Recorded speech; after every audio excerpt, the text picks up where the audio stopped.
마가복음 6장 34절에서 44절까지의 말씀 함께 봉독했고 예수님과 함께하는 여행 34번째 시간입니다. 예수님께서 제자들에게 쉼을 주셨습니다. 너희는 따로 한적한 곳에 가서 잠깐 쉬라고 말씀을 하셨지만 제자들이 예수님과 함께 배 타고 가려고 했던 목적지에 도착해 있었을 때에는 이미 많은 사람들이 모여들어 있었습니다. 그래서 마가복음 6장 33절과 34절의 말씀 보면 그들이 가는 것을 보고 많은 사람이 그들인 줄 안지라 모든 고을로부터 도보로 그곳에 달려와 그들보다 먼저 갔더라. 예수께서 나오사 큰 무리를 보시고 그 목자 없는 양 같음으로 인하여 불쌍히 여기사 이에 여러 가지로 가르치시더라. 그래서 제자들이 예수님과 함께 배 위에서 잠깐 쉬게 됩니다. 제자들은 예수님과 함께 배 위에서 이제 쉼을 얻는 거죠. 그리고 도착해서는 사실은 쉬지는 못합니다. 아마 제자들은 더 쉬고 싶었을 텐데 더 쉬지 못한 것이 좀 아쉬웠으리라 싶습니다. 예수님께서 갈릴리 호수를 이제 건너서 이제 목적지에 도착하여 배에서 내리셨을 때 모여든 큰 무리를 보셨습니다. 그리고 이때 그 큰 무리의 숫자가 남자로 5,000명이나 되었습니다. 여기에는 그 자리에 있던 다른 사람들, 예를 들자면 여자와 또 아이들은 포함되지 않은 그런 숫자입니다. 성경을 보면 유대인들이 사람의 숫자를 쓸 때 주로 이제 남자를 기준으로 이제 세게 됩니다. 출애굽한 이스라엘 백성들의 그 숫자를 계수할 때 민수기에 보면 하나님은 전쟁에 나가서 싸울 만한 20세 이상의 남자의 숫자를 계수하게 하셨습니다. 민수기 1장 19절과 20절입니다. 여호와께서 모세에게 명령하신 대로 그가 시내 광야에서 그들을 계수하였더라. 이스라엘 장자 르우벨의 아들들에게서 난 자를 그들의 종족과 조상의 가문에 따라 20세 이상으로 싸움에 나갈 만한 각 남자를 그 명수대로 계수하니. 그래서 그 뒤로 다른 12지파들도 이제 남자의 숫자로 계수하는 것을 보게 됩니다. 예수님 앞에 모여든 사람은 적어도 남자들의 숫자의 몇 배가 되는 거죠. 대략적으로 모인 사람의 그 수를 우리가 추측할 수 있는 방법 가운데 하나가 그 자리에 모인 사람들을 먹이려면 200데나리온이나 되는 돈이 들 것 같다고 제자들이 이야기하는 것을 봅니다. 그만큼 이제 많은 사람들이 예수님 앞에 모여들었습니다. 그렇다면 이 사람들은 왜 이렇게 많이 예수님 앞에 모여들었던 것일까요? 사람들이 그렇게 모였다는 것은 특별한 이유가 다 있다는 뜻입니다. 여러분, 예수님을 찾아왔던 사람들 중에는 병든 사람들이 있었습니다. 혹은 자기 자신의 질병이 아니어도 가족 가운데 누군가 병든 사람이 있었습니다. 이들이 예수님을 찾아왔던 이유는 예수님이 고쳐주셨기 때문인 거죠. 마가복음 1장 32절에서 34절에 저물어 해질 때 모든 병자와 귀신 들린 자를 예수께 데려오니 온 동네가 그 문 앞에 모였더라. 예수께서 각종 병이 든 많은 사람을 고치시며 많은 귀신을 내쫓으시되 귀신이 자기를 알므로 그 말하는 것을 허락하지 아니하시니라. 또 예수님을 찾아왔던 많은 사람들, 그들이 찾아온 이유를 보면 예수님이 말씀하시는 것을 듣고 싶었기 때문입니다. 마가복음 2장 1절과 2절에 보면 수일 후에 예수께서 다시 가버나움에 들어가시니 집에 계시다는 소문이 들린지라 많은 사람이 모여서 문 앞까지도 들어설 자리가 없게 되었는데 예수께서 그들에게 도를 말씀하시더니.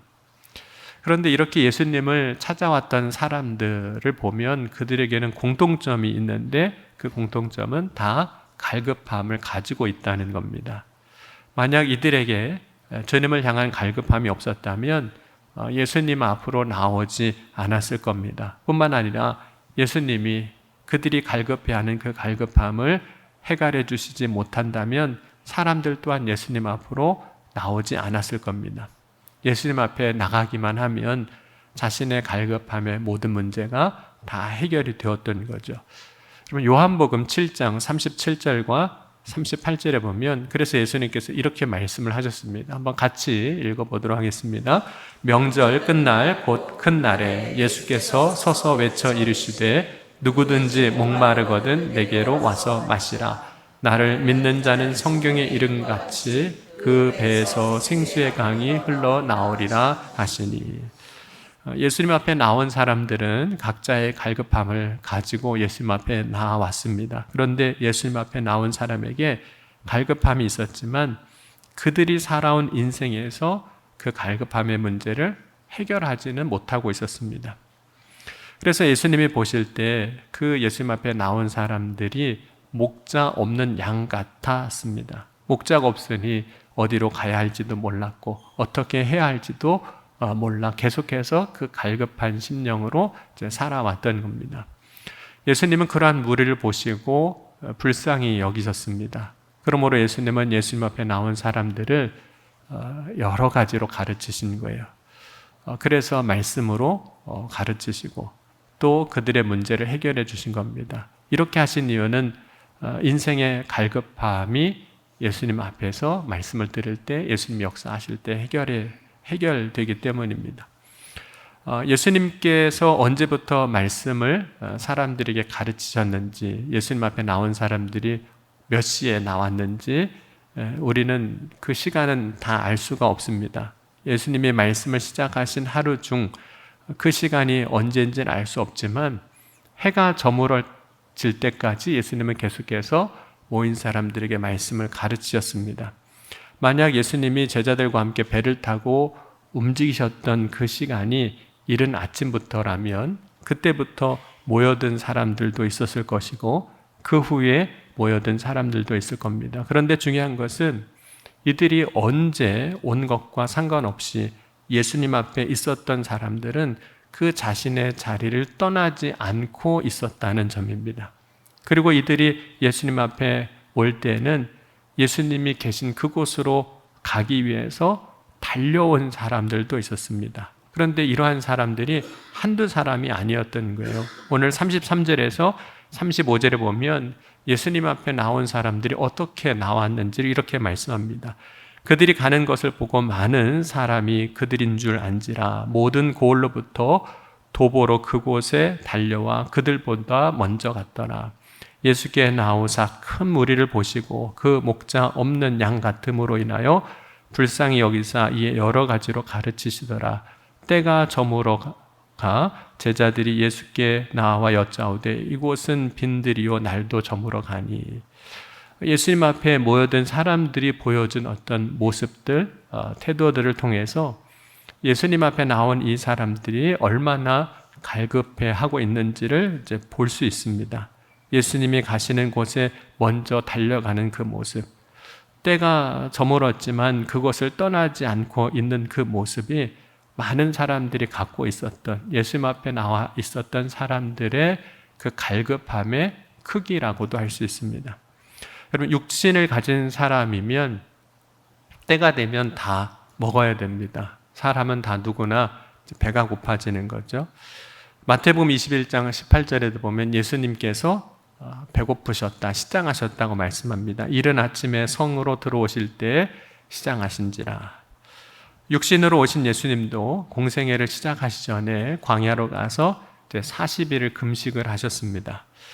예수님이 금식하셨다는 것은 역설적으로 예수님도 육신을 위하여 먹어야 한다, 그런 뜻이기도 합니다. 왜냐하면 예수님이 먹지 않으셔도 된다면, 안 먹어도 살아가실 수 있다면 금식도 사실 필요 없는 거죠. 그리고 그 금식이 마귀의 시험, 시험하는 자의 시험도 되지 않았을 겁니다.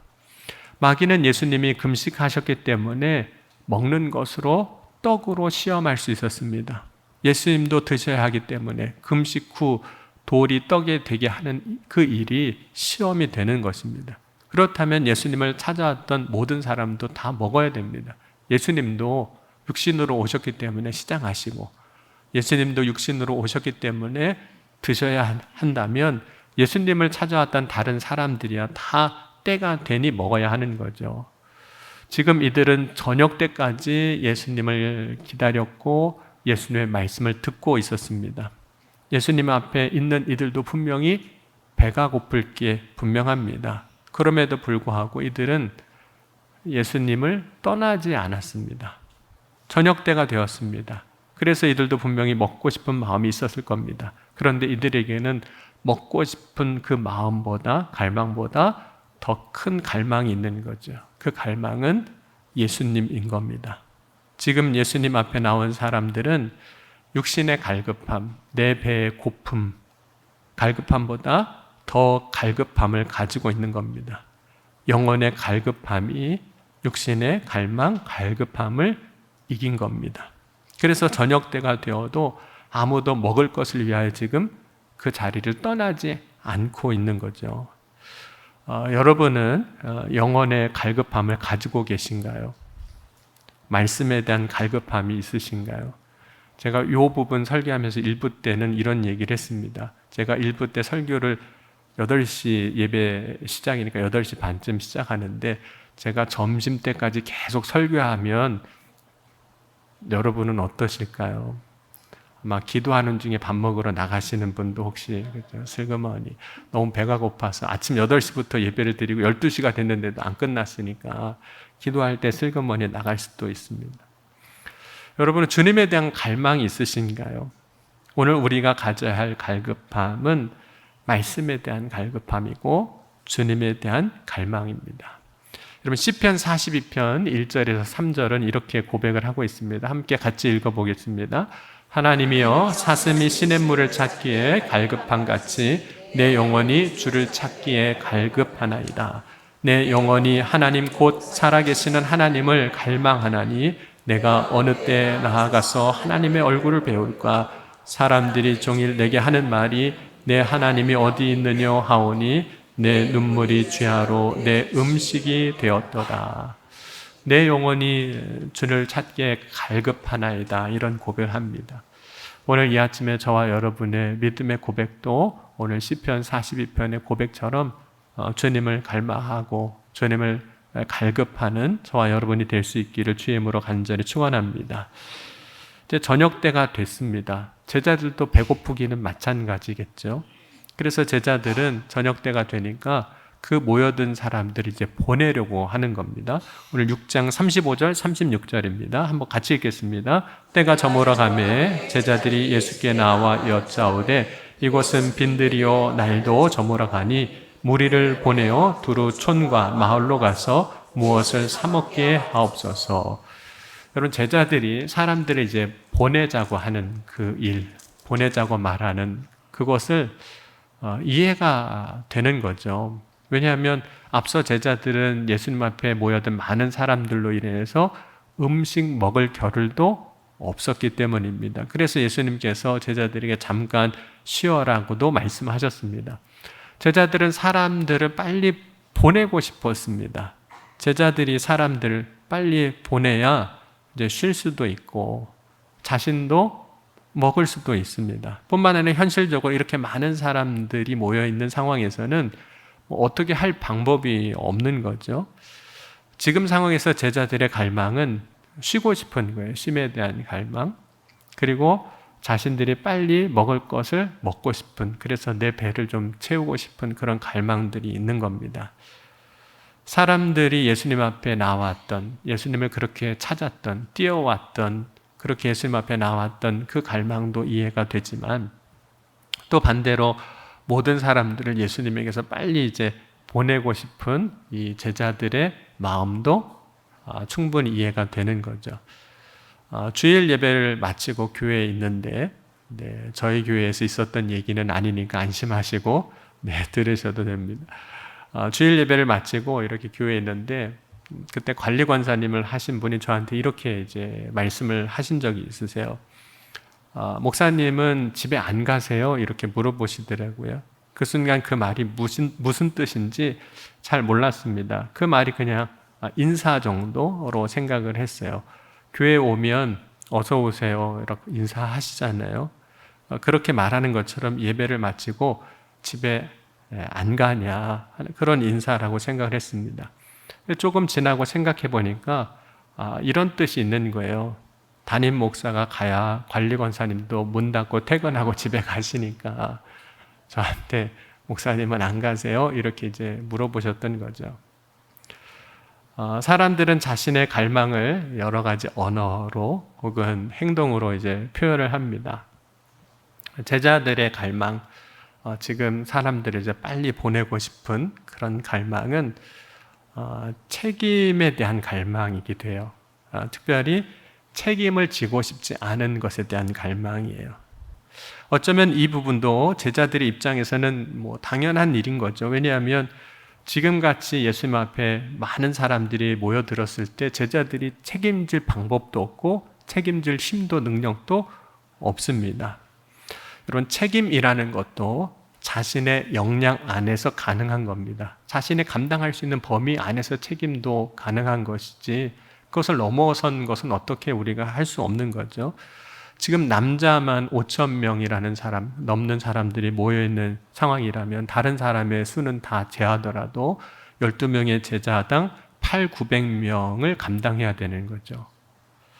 한 사람이 이 많은 사람을 먹을 수 있는 상황이 아닙니다. 그런 능력이 제자들에게 없습니다. 우리는 어떤 일을 만나게 되면 그 일에 대한 책임 여부를 때로는 따지게 되죠.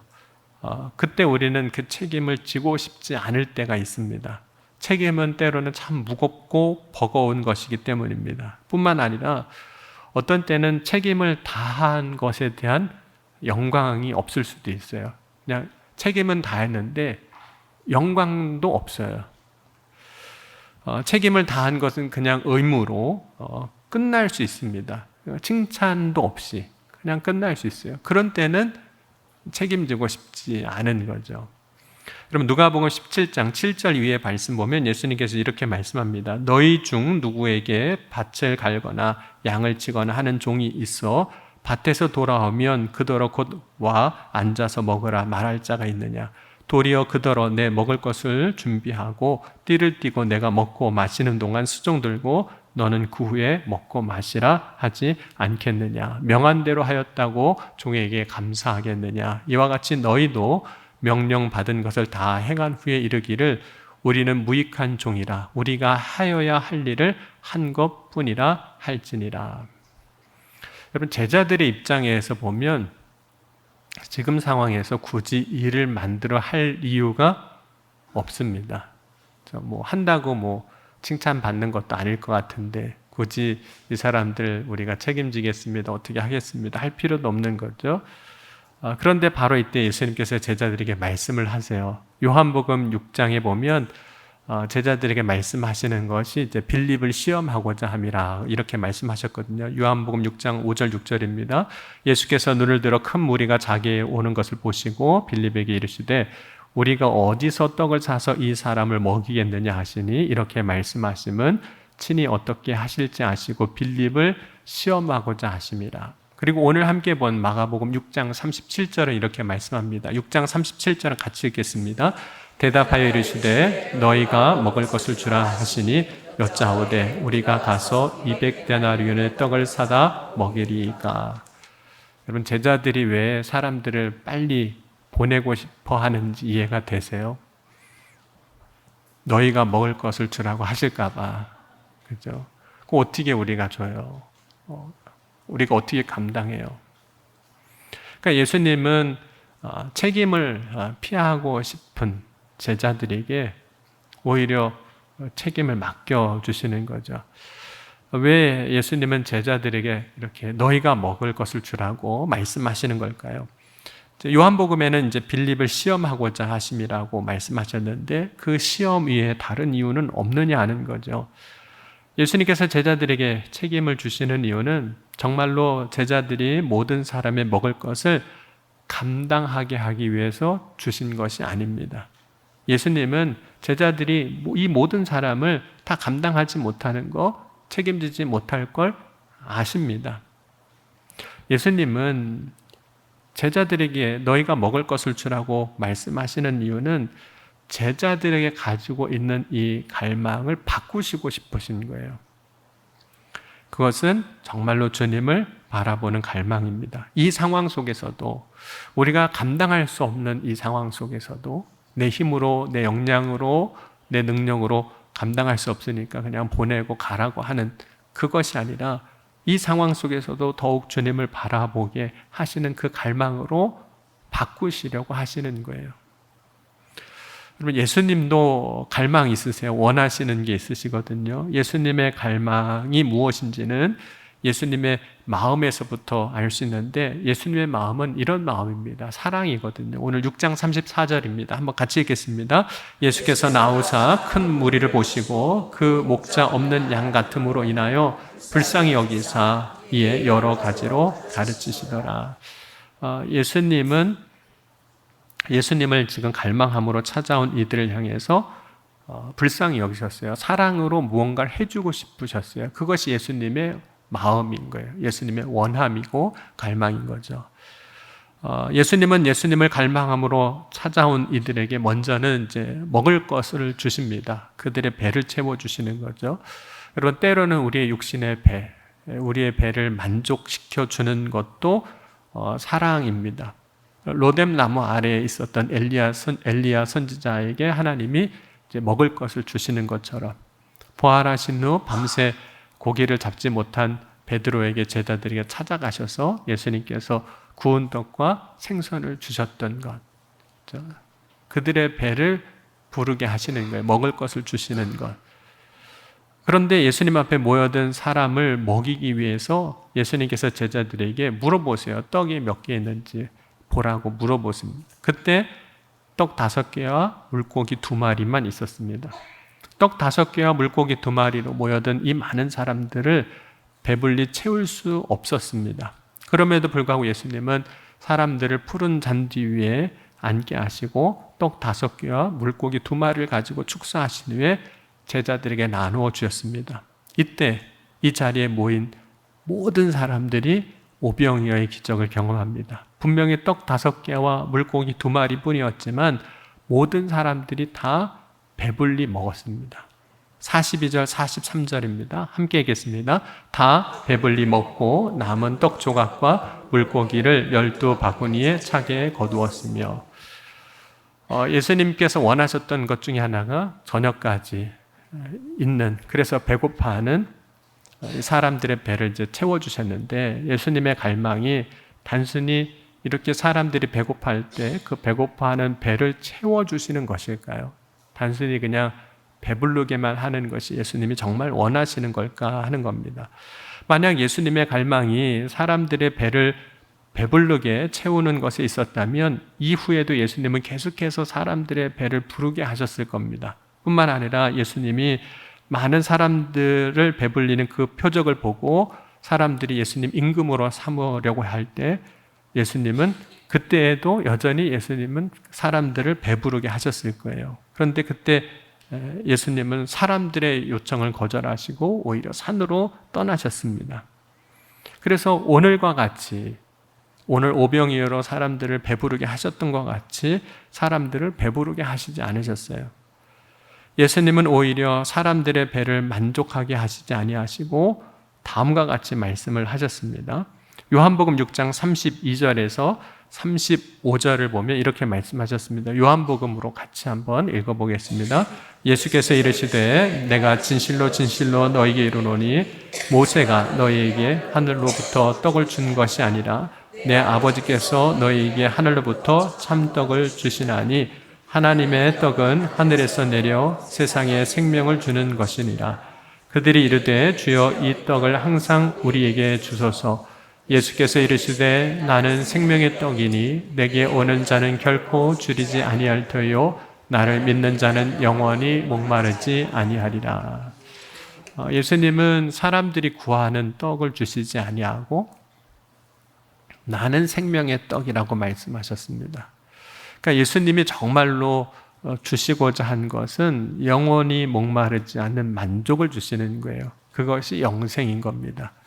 그러니까 예수님의 갈망은, 예수님의 원하심은 오병이어의 기적을 통해서 예수님을 믿고 사람들이 생명을 얻는 거예요.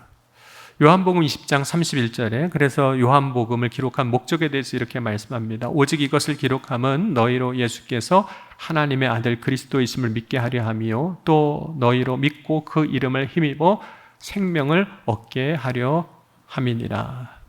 그러니까 예수님이 정말 우리에게 주시려고 하시는 것은 육신의 배의 만족이 아닙니다. 우리가 배고파할 때 육신의 만족도 주시지만 정말 주시고자 하시는 것은 우리의 영혼의 만족이에요. 영원히 사는, 영생하는 것, 생명입니다. 여러분, 세상에는 여러 종류의 만족이 있습니다. 그 중에 하나가 배의 만족이죠. 육신의 만족입니다. 사람들이 배의 만족을 원할 때 그 모양이 여러 가지로 나타나요. 본문에서와 같이 정말 배고플 때 먹을 것을 주는 것이 배의 만족을 주는 겁니다. 근데 대부분은 이렇게 배의 만족으로 인해서 기뻐해요. 배가 부르면 기분이 좋아집니다. 그래서 맛있는 거 배불리 먹으면 누가 시키지 않아도 노래가 절로 나오는 겁니다. 그런데 다른 경우의 만족이 또 있어요. 베드로가 고기를 잡을 때 예수님이 찾아가셨습니다. 이때 베드로는 밤을 새워 고기를 잡았지만 고기를 잡지 못했고 예수님께서 배 오른편에 그물을 내리라고 깊은 곳에 그물을 내리라고 말씀하셨을 때 고기를 잡습니다. 누가복음 5장 6절에 보면 그렇게 하니 고기를 많이 잡은 것이 심이 많아 그물이 찢어지는지라. 이에 다른 배에 있는 동무들에게 손짓하여 와서 도와달라 하니 그들이 와서 두 배의 채움에 잠기게 되었더라. 그러니까 베드로는 지금 예수님으로 인해서 자신이 물고기 잡는 배에 고기가 가득해졌습니다. 심이 많이 잡았고 두 배에 채우게 됐어요. 주님이 주시는 은혜 가운데 육신의 만족, 마치 오병이어를 통해서 우리의 배가 만족되는 것처럼 물고기를 많이 잡는 일, 그런 은혜도 주셨습니다. 이전 같다면 베드로가 그 물고기 많이 잡은 것으로 인해서 자기 배에 물고기가 가득 채워지는 것으로 인해서 만족했을 거예요. 그것으로도 만족했을 겁니다. 그리고 자신의 배가 많은 물고기로 가득한 것으로 인해서 기뻐했을 겁니다. 하지만 베드로는 자신의 배에는 고기가 지금 가득한데 물질의 만족은 분명히 채워졌는데 전혀 기뻐하지 않습니다. 그 이유는 두 배의 고기가 가득할 정도로 육신의 만족, 배의 만족, 세상의 만족은 있었지만 그 영혼의 만족은 얻지 못했기 때문입니다. 그래서 베드로는 예수님께 나는 죄인이라고 고백하고 자신을 떠나달라고 했던 겁니다. 그런데 예수님은 배의 만족으로 끝나지 아니하고 그에게도 영혼의 만족을 주시는 거예요. 영혼의 만족은 베드로가 회개하고 예수님을 따를 때 비로소 얻었던 것입니다. 영혼의 만족은 구원이고 영생입니다. 왜냐하면 이보다 더 큰 것이 없어요. 그래서 모든 것을 채우고도 남는 것입니다. 그리고 예수님이 오늘 오병이어로 5,000명을 먹이시고 12광주리가 남게 하게 하여 주신 것은 모든 것을 채우고도 남는 만족이 예수님으로부터 나온다는 것을 오병이어의 기적을 통해서 보여주신 겁니다. 여러분 이사야 58장 11절 말씀 함께 같이 읽겠습니다. 여호와가 너를 항상 인도하여 메마른 곳에서도 내 영혼에 만족하게 하며 내 뼈를 견고하게 하리니 너는 물된 동산 같겠고 물이 끊어지지 아니하는 샘 같을 것이라. 그러므로 오늘 이 시간 우리가 갈망해야 할 것은 오직 주 예수님 뿐인 줄 믿습니다. 오늘 우리가 주님을 갈망할 때 분명히 주님은 채워주실 겁니다. 왜냐하면 시편 107편 9절에도 그가 사모하는 영혼에게 만족을 주시며 줄인 영혼에게 좋은 것으로 채워주심이로다. 시편 63편 5절입니다. 골수와 기름진 것을 먹은 같이 나의 영혼이 만족할 것이라. 나의 입술에 기쁜 입술로 주를 찬송하되. 여러분 우리가 신앙생활하면서 배의 만족을 경험하는 때가 있습니다. 그것도 하나님 주시는 은혜예요. 그런데 배의 만족으로 끝난다면 그것은 우리가 일시적인 만족을 하는 것에 불과합니다. 그러나 하나님이 주시는 만족은 일시적으로 끝나지 않는 영원한 것입니다. 여러분 일시적인 만족을 원한다면 우리의 신앙생활에서 지금으로 끝나고 오늘로 끝날 수도 있어요. 그렇죠? 여러분 배의 만족으로만 산다면 우리가 점심 먹고 만족하고 말 거잖아요. 그러나 오늘 주님은 우리가 주님을 갈망할 때 영혼의 영원한 만족을 주실 줄 믿습니다. 이것이 주님이 주시는 목마르지 않는 은혜인 겁니다. 오늘 목마르지 않는 은혜를 주시는 주님을 갈망하는, 소망하는 저와 여러분이 될 수 있기를 주의 이름으로 간절히 축원합니다. 함께 기도하시겠습니다. 오늘 기도하실 때 오늘 이 시간 주님, 진정으로 주님을 갈망하는 그런 믿음을 허락하여 주옵소서. 이 시간 배의 만족을 구하는 자로 끝나지 아니하게 하시고 주님을 갈망하며 주님을 구하는 믿음으로 나아가게 하여 주옵소서. 그리하여 주님이 채워주시는 그 영원한 생명을, 목마르지 않는 그 놀라운 은혜를 경험하며 누리는 복된 삶이 되게 하여 주옵소서. 이 시간 함께 통성으로 기도하시겠습니다. 지금도 살아계시고 역사하신 하나님 아버지 감사합니다. 오늘도 주님을 갈망하고 소망합니다. 오늘 이 시간 그저 배의 만족으로 끝나지 아니하게 하시고 모든 것을 채우고도 남으실 주님을 갈망하며 주님을 소망하며 믿음으로 나아가게 하여 주옵소서. 이 아침에 주님께서 우리 한 사람 한 사람 가운데 역사하실 때 샘솟듯 역사하시고 풍성한 은혜로 채워주시고 인도하여 주실 줄 믿습니다. 온전히 주님을 갈급함으로 주님을 갈망함으로 주님 앞에 나아가는 믿음의 삶이 되게 하여 주옵소서. 주님의 놀라운 은혜의 역사가, 기쁨이, 감사가 차고 넘치는 놀라운 역사를, 축복을 경험하게 하여 주옵소서. 주님께서 이루어 주실 것을 믿습니다. 주여 인도하여 주옵소서. 주여 축복하여 주옵소서. 사랑의 주님 감사합니다. 오늘 이 아침에도 주님을 갈망합니다. 주님을 소망합니다. 이 시간 갈급하며 주님을 찾는 이들 가운데 역사해 주셔서 영원히 목마르지 않은 놀라운 은혜로 채워 주옵소서. 오늘도 예배하는 주님을 찾고 구하는 일들 가운데 행하여 이루어 주신 줄 믿사오며 사랑이 많으신 우리 주 예수 그리스도의 이름으로 감사하며 간절히 축복하며 기도하옵나이다. 아멘.